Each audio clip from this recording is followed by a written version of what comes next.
negara sudah sangat bahaya, Prof, saat ini ya, Prof. Negara dalam keadaan bahaya. Ya. Karena negara bisa menjadi negara komunis, bukan lagi negara Pancasila. Ya. Ya sudah itu aja, Mas. Ya, bisa nggak presiden dianggap sebagai agen komunisme di Indonesia? Oh, belum tentu. Belum tentu ya. Nggak bisa. Nggak bisa ya. Oke. Karena itu butuh pembuktian. Ya. Tapi dia membiarkan proses ini, Prof.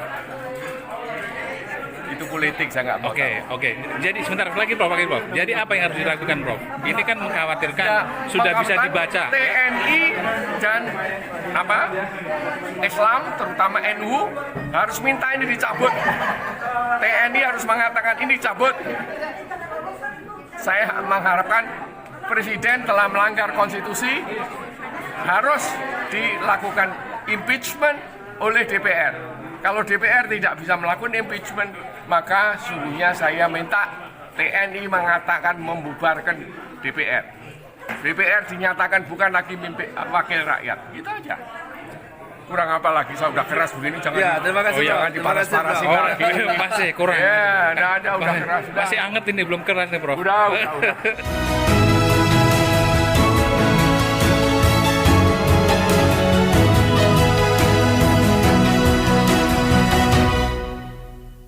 Assalamualaikum warahmatullahi wabarakatuh. Senang sekali saya Hersubun Arif dari Forum News Network bisa kembali menjumpai Anda dan memandu diskusi yang diselenggarakan oleh Koalisi Aksi Menyelamatkan Indonesia, dan temanya kali ini adalah mengkaji pernyataan Presiden tentang pengakuan pelanggaran HAM berat di masa lalu dan dampaknya dalam kehidupan sosial berbangsa dan bernegara.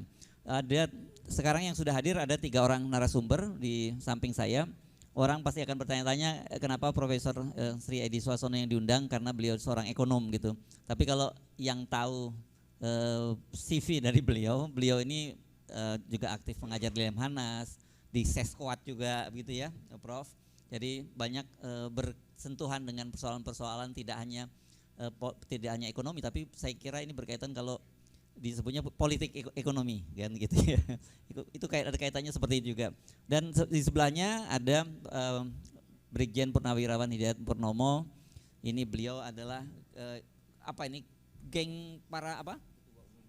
Iya pokoknya gengnya para pembela negara.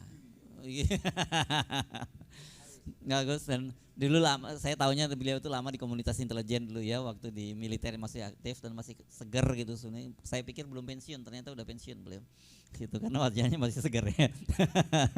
Dan Pak Bahtiar Hamzah saya nggak akan kenalkan detail, beliau ini juga politisi, aktivis, dan juga pernah menjadi menteri di kabinetnya Pak Susilo Bambang Yudhoyono. Nanti kita akan bergabung dengan kita Bang Ubaidillah Badrun yang sedang dalam perjalanan.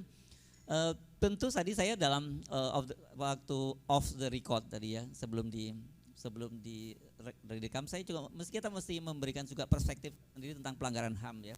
Pelanggaran HAM, dan itu kita selalu bicara masa lalu, tapi kita melihat bahwa masa sekarang ini juga banyak sekali terjadi berbagai pelanggaran HAM, dan tapi orang kemudian tidak menyadarinya karena selalu bicara bahwa pelanggaran HAM itu yang berkaitan dengan hal yang bersifat fisik gitu, dan orang khususnya kemudian kalau bicara pelanggaran HAM di masa lalu itu spesifiknya pada peristiwa G30 SPKI, dan lebih spesifik lagi kalau bicara G30 SPKI itu selalu yang menjadi korban itu yang disebut adalah PKI gitu, padahal sebenarnya dalam peristiwa G30 SPKI itu juga banyak sekali korban-korban dari kalangan umat Islam, dari kalangan TNI dan sebagainya, tetapi itu yang selama ini kayaknya luput dari pembicaraan kita.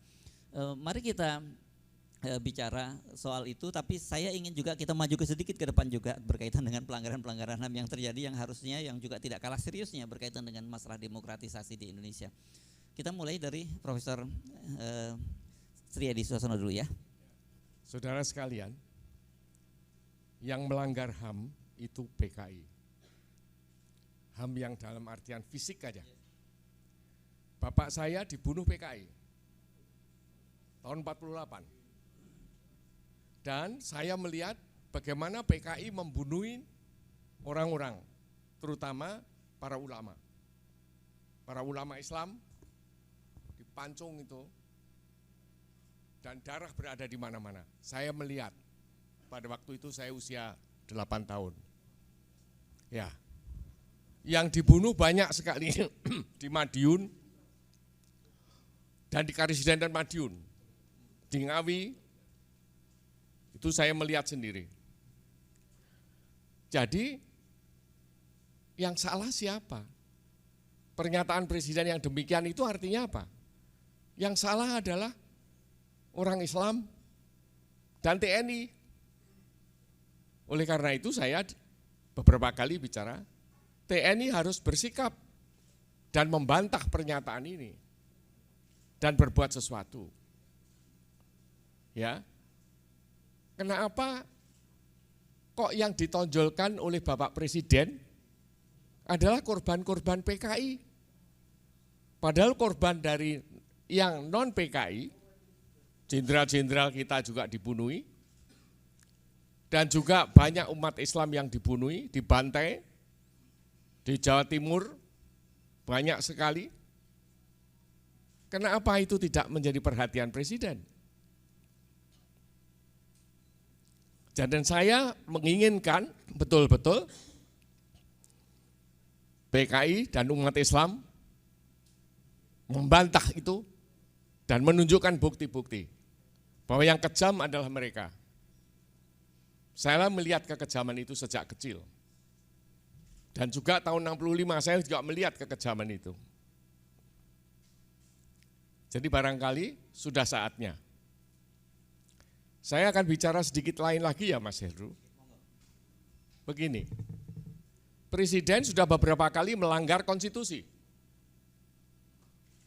Melanggar konstitusi itu sesuai dengan Undang-Undang Dasar, ya harus ditindak. Mau melanggar konstitusi. Jadi saya mengharap para ulama, terutama TNI, yang membuat pernyataan, kenapa DPR tidak bertindak? Kenapa DPR tidak mengimpeach itu apa ya? Memakzulkan. Kenapa DPR diam saja? Pelanggaran konstitusi didiamkan oleh DPR. Ya DPR harus dibubarkan kan? Kalau begitu, kalau tidak bisa berfungsi. Dan membubarkan DPR, barangkali ya keadaan darurat yang memaksa saat ini. Nah, banyak pelanggaran-pelanggaran konstitusi sudah dilakukan oleh rezim ini. Yang terutama adalah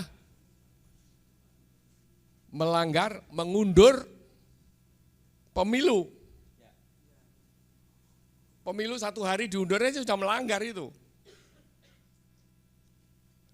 Nah jadi sekarang saya hanya mengatakan soalnya difokuskan kenapa wakil-wakil rakyat yang mengaku wakil rakyat yaitu DPR dan MPR yang ada tidak bertindak, tidak mau mengimpeach presiden atau mereka bagian dari rezim yang zalim ini. Jadi kalau perlu ya kita harus berani membuat pernyataan bubar DPR, tidak berfungsi, tidak menjaga kedaulatan negara, tidak menjaga wibawa negara, tidak menjaga Undang-Undang Dasar 45 sebagai pedoman hidup bangsa dan negara. Saya kira Mas Heru, saya sekian dulu, nanti bisa disambung kalau perlu. Makasih. Gini ya, kambing pun enggak berani mengebek, luar biasa. Saya akan bicara. Saya mengulangi lagi. Sebagai harimau atau sebagai kambing? Ya sebagai apa saja, lihat aja. Sepasukan harimau yang dipimpin oleh kambing tidak bisa mengalahkan sepasukan kambing yang dipimpin oleh harimau. Jadi masalahnya adalah ketidakadanya kepemimpinan di Indonesia.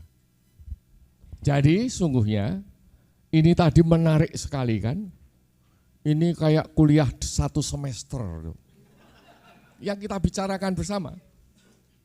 Ya, termasuk apa yang disampaikan Pak Kiai tadi. Tetapi masalah itu kan sudah lampau. Sekarang masalahnya kita harus bertindak. Tidak lagi bikin pernyataan. Kita harus bertindak. Apa yang harus kita lakukan sekarang? Problematiknya adalah presiden. Presiden kita adalah problematik. Ya, dia problematik. Maka saya menyarankan kalau bikin sikap adalah sikap untuk action. Ya. Terutama TNI. Tadi malah mengatakan nanti orang Islam kan bakal marah. Memang harus marah. Kenapa tidak marah? Harus marah. Negara dalam keadaan bahaya. NKRI terancam. Dan negara bisa berganti, negara baru yaitu negara komunis. Sudah diomongkan. Tidak usah diulang-ulangi lagi. No. What should we do? Should we do? Jadi saya menunggu action. Terima kasih. Ingat, sepasukan kambing yang dipimpin oleh harimau bisa mengalahkan sepasukan harimau tapi dipimpin oleh kambing. Harimau yang dipimpin kambing, harimaunya pun mengembik, tidak mengaum.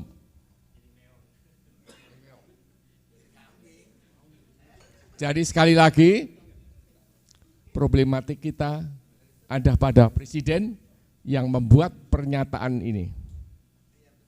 Yang membuat pernyataan ini. Kalau nggak ada pernyataan ini, tidak akan ada kesimpulan bahwa ini tahap terakhir yang membahayakan. Terima kasih. Oke, kita beri aplaus kepada Profesor Sriadi Sasono. Saya mau tanya dulu, usianya Prof itu sekarang 82 atau 28? Usia saya 82 sampai 83. Kok semangatnya tadi saya dengar kalau nggak saya lihat wajahnya kayak 28 ya Pak ya? Iya, oh gitu ya. Ya. Ya, saya tahu masih banyak yang mau bicara, tapi sekarang jam 5 lewat 5 menit dan kita semua belum sholat asar ya. Jadi mau nggak mau saya mesti akhiri perbincangan yang masih tetap panas ini, tapi nanti kita akan ketemu lagi dalam forum-forum berikutnya ya. Sekali lagi terima kasih, saya Hersbun Arif dipercaya untuk memandu acara ini. Terima kasih atas kesediaan Anda untuk hadir semua di sini, dan juga terima kasih untuk teman-teman di kami dan juga tentu saja Pak Gatot sebagai tuan rumah dalam kegiatan ini ya.